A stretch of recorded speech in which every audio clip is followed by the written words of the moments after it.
I have a great time with my life, and I want to share it. I love living. I think that's infectious. It's something that you can't fake. Greatness is not this wonderful, esoteric, elusive, God-like feature that only the special among us will ever taste. You know, it's something that truly exists in all of us. It's very simple. This is what I believe, and I'm willing to die for it. Yeah. Period.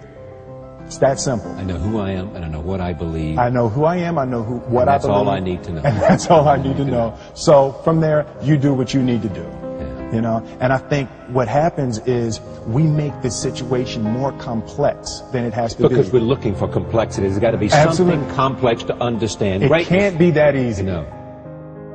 We didn't grow up with the sense that where we were was where we were going to be. You know, we grew up with the sense that where we were almost didn't matter because we were becoming right. Something greater. The separation of talent and skill is one of the greatest misunderstood concepts for people who are trying to excel, who have dreams, that want to do things. Talent you have naturally. Skill is only developed by hours and hours and hours of beating on your craft. I've never really viewed myself as particularly talented. Where I excel is ridiculous, sickening work ethic. You know, while the other guy's sleeping, I'm working. While the other guy's eating, I'm working. There's no easy way around it. No matter how talented you are, your talent is going to fail you if you're not skilled. Mm-hmm. You know, if you don't study, if you don't work really hard and dedicate yourself to being better every single day, mm-hmm. you'll never be able to communicate with people, with your artistry, the way that you want. So the only thing that I see that is distinctly different about me is I'm not afraid to die on a treadmill.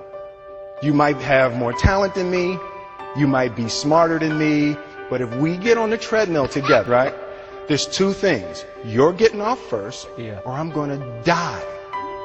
It's really that simple. And he said, now don't you ever tell me it's something that you can't do. You don't try to build a wall. You don't set out to build a wall. You don't say, I'm gonna build the biggest, baddest, greatest wall that's ever been built. You don't start there. You say, I'm going to lay this brick as perfectly as a brick can be laid. And you do that every single day. And soon you have a wall. And soon you have a wall. You know, it's an idea that my grandmother always had, that, you know, if you're going to be here, then there's a necessity to make a difference. She always instilled the responsibility, the spiritual responsibility that you have to make every group you come in contact with better. I want to do good. Yeah. I want the world to be better because I was here. I want my life, I want my work, my family, I want it to mean something. And it's like, it has, if you are not making someone else's life better, then you're wasting your time. You know, like your life will become better by making other lives better. I want to represent an idea. I want to represent possibilities. I want to represent the idea that you really can make what you want. One of my favorite books is The Alchemist, Paulo Coelho. And that's just, I just believe that. I believe that I can create whatever I want to create.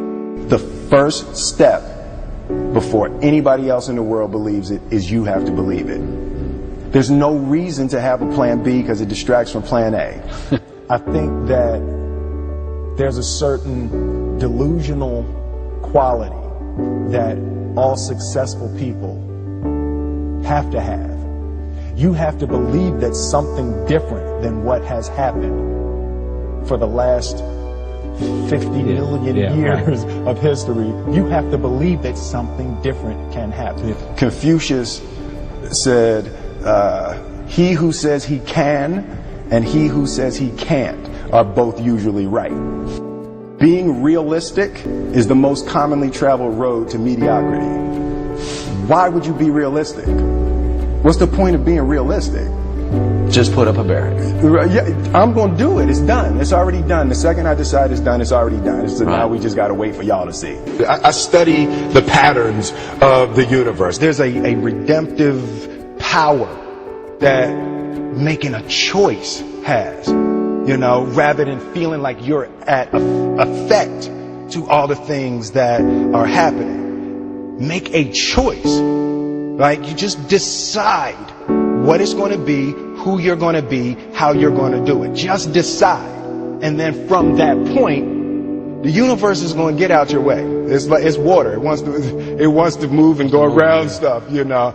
You know, there's a flow of the universe that I've grown to know just how to go with it.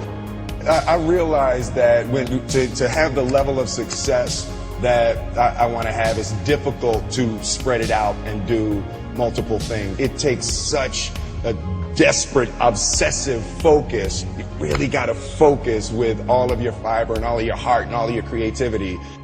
I'm motivated by fear. Fear. You know?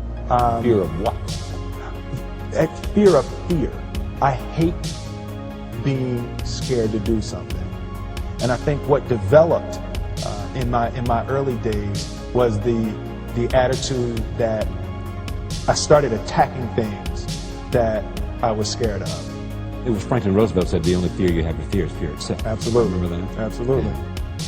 You can't be scared to die for the truth. The truth is the only thing that's ever going to be constant.